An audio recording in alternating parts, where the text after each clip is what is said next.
witam Was Energik w kolejnym odcinku To było grane Console Edition. Dzisiaj mam dla Was pierwszą część gry na PlayStation 2 Onimusha z podtytułem Warlords. Słuchajcie, Onimusha jest dosyć specyficznym tytułem.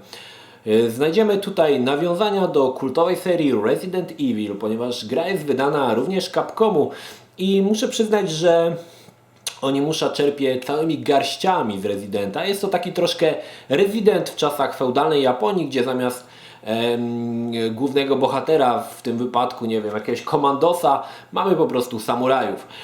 Onimusha przede wszystkim dzieje się w bardzo ciekawych miejscówach. W odróżnieniu od, tak jak mówiłem, Residenta, Onimusha dzieje się w jakichś tam, nie wiem, czasach japońskich, osadzonych historycznie. Niestety nie jestem ogar za bardzo z historią Japonii, także nie powiem Wam w jakich czasach, ale miejscówki są oczywiście typowo jakieś wioski, zamki japońskie. I muszę przyznać, że wypadło to bardzo, bardzo fajnie. Jednakże gra jest troszkę jakby jedną nogą jeszcze w zeszłej generacji, czyli PlayStation 1, a drugą nogą już w generacji tej nowszej, czyli PlayStation 2. Powodem tego było to, że Onimusha została zaczęto ją robić na PlayStation 1 i w momencie, kiedy już gra była skończona w 50%, pojawiła się konsola PlayStation 2 i autorzy postanowili przenieść już tą grę po prostu na nową konsolę. Co było wynikiem tego, że Onimusha nadal korzysta z prerenderowanych teł, tak jak pierwsza trylogia Residenta, a postacie są trójwymiarowe. I muszę przyznać, że nie wypada to źle, ponieważ same wyrenderowane tła są wyższej rozdzielczości, bo na pewno wyższe niż w pierwszej trylogii Residenta i prezentują się lepiej.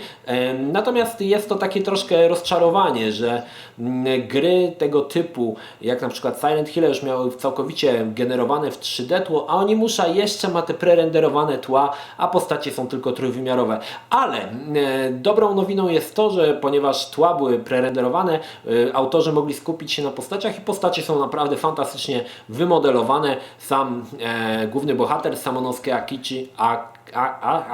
Akichi, jakoś tak. Będę mówił Samonosuke, jest naprawdę fantastycznie zrobiony. Jego pomocnica, taka kobieta ninja, czy tam shinobi, czy to się tak nazywa, Kaeda, czy Kaeda? Kaeda chyba. Też fantastycznie wygląda. Ja muszę przyznać, że pod względem graficznym z jednej strony zachwyca fajnie zrobione postaciami, no ale z drugiej strony te tła, które są statyczne, no wypadają, też nie mogę powiedzieć, że są statyczne, bo niektóre tła posiadają ruchome elementy, ale w większości wypadków no wolałbym chyba grę, która jest w całości zrobiona już na trójwymiarowym silniku. Słuchajcie, o czym jest Onimusha? Onimusha opowiada o ataku potworów, które tutaj nazywają się Genma. Są to takie odpowiedniki zombiaków z Residenta, aczkolwiek są oni po prostu samurajami z mieczami, takie trochę demony, które chcą porwać księżniczkę Yuki, aby złożyć ją w ofierze. Za całym tą spiskiem stoi Nobunaga, który został pokonany w czasie jednej walki, a następnie został wskrzeszony. Sama fabuła nie jest może skomplikowana i powiem szczerze, że grając w tą grę troszkę brakowało mi jakby rozwinięcia całej tej fabuły, jakby nie za bardzo, może inaczej, sam teren działania, że tak powiem, feudalna Japonia daje dosyć spore możliwości stworzenia naprawdę ciekawej fabuły. Tutaj jakby troszkę nie przyłożono się do tego, jakby starając się w sumie tą fabułę jakoś tylko tak, nakreślić, ale ona nie jest jakoś zbytnio głęboka i zbytnio jakoś wciągająca. Niemniej jednak sama gra jest bardzo fajna, ponieważ tak jak mówię wcześniej, postać zamiast pistoletów używa oczywiście japońskiej katany, używa łuku, czyli taka broń, jaka była w feudalnej Japonii. Oprócz tego Samonosuke jest wyposażony w specjalną rękawicę, która wciąga jakby dusze, czy też takie orby wyskakujące z wrogów i samo to, gdy postać wciąga te wszystkie orby, jest troszkę według mnie, nie wiem, może się mylę, może nie, według mnie autorzy God of War'a się wzorowali troszkę na Onimuszy z tymi orbami, bo na podobnej zasadzie to działa. Czerwone orby dodają nam energię, które się wciąga, także w God of War było podobnie. Może tak, może się wzorowali, może nie, nie wiem. Niemniej jednak jest to dosyć podobne rozwiązanie. Słuchajcie, Onimusza pojawiła się w tym odcinku, chociaż tak naprawdę Onimusza 1 była wydana też na PC-ta. Niestety cała seria Onimuszy, która liczy sobie 4 części włącznie, czyli Onimusza 2, trójka i jest jeszcze Dawn of Dreams i jeszcze mamy duchowego spadkobiercę Onimuszy, czyli Genji, czy też Genji, nie wiem jak to się wypowiada. Niemniej jednak na PC została ta seria potraktowana bardzo niekonsekwentnie. Pierwsza część wyszła na PC-ta, druga się nie pojawiła, trzecia, w której pojawia się Jean Reno, ponownie wyszła na PC-ta, czwarta nie wyszła i Genji też się nie pojawił. Natomiast jedynka wyszła na PC-ta chyba tylko w Japonii, ale można ją gdzieś tam jeszcze zdobyć, jeżeli ktoś jest zainteresowany. Ja natomiast grałem, słuchajcie, na emulatorze PlayStation 2. Gra działa dosyć szybko, jednakże są pewne błędy, jak widzicie na filmach, jakby nie działa. Postacie jakby 3D, które są wykonane w grafice trójwymiarowej, nie są przesłaniane przez dwuwymiarowe tła, to znaczy nie ma jakby maskowania. Coś jest tutaj zepsute, niemniej jednak nie przeszkadza to, żeby grać, można spokojnie śmigać.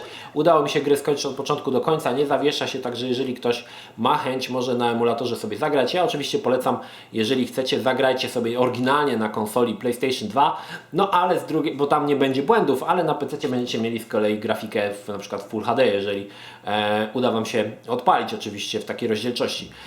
Co warto wspomnieć jeszcze o Onimuszy, to rewelacyjne przerywniki filmowe.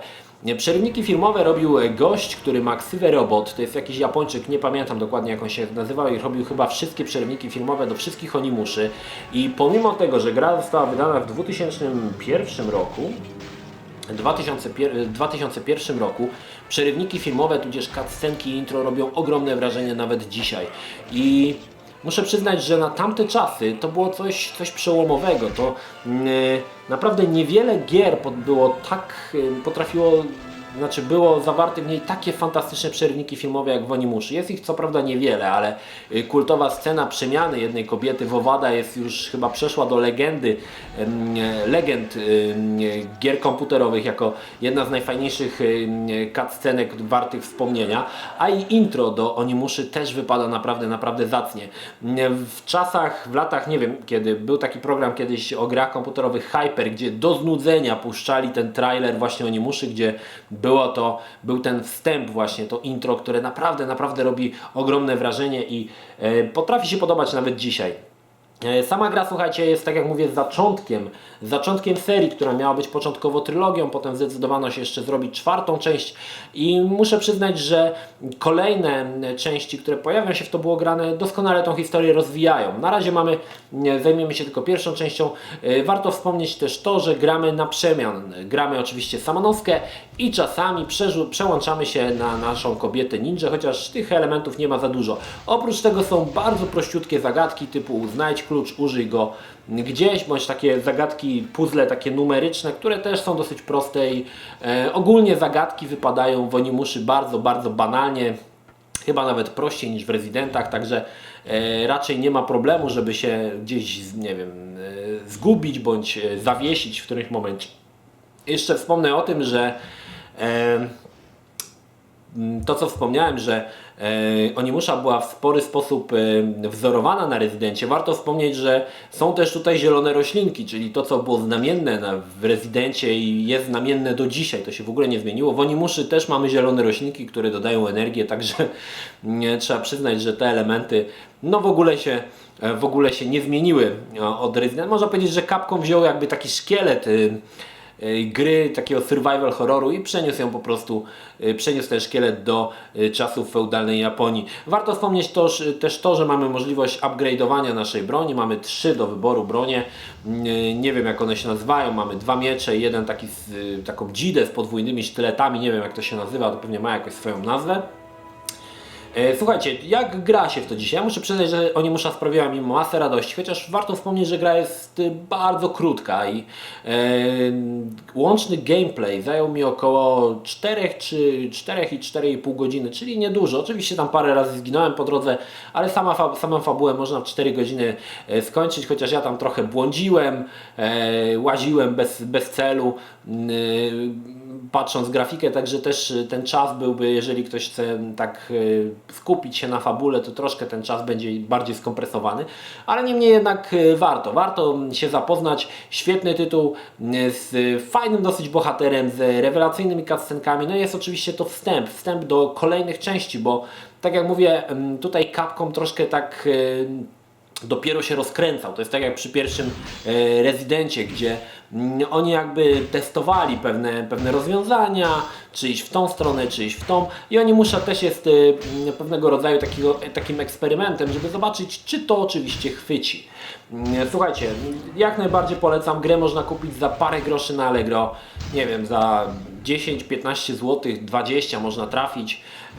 Ale gra naprawdę daje masę radości. Jest to taki survival horror w czasach feudalnej Japonii, także całkiem niezłe umiejscowienie akcji, całkiem fajnie wypada, no bo Resident to wiadomo, cały czas mamy właściwie to samo, miasto, jakieś tam laboratoria, a tutaj mamy taką dosyć miłą odmianę, która wprowadza troszkę świeżości w ten gatunek. I ogólnie Onimusza bardzo wypada dobrze. Polecam jak najbardziej, nie ma się co zrażać, grafika jest całkiem niezła i może podobać się nawet dzisiaj. Fajnie wykonane postacie, fajnie wykonani wrogowie, prerenderowane tła, które są w wysokiej rozdzielczości, wyższej rozdzielczości niż pierwsza trylogia Residentów, wypada naprawdę nieźle i myślę, że można się spokojnie przy tym nieźle ubawić.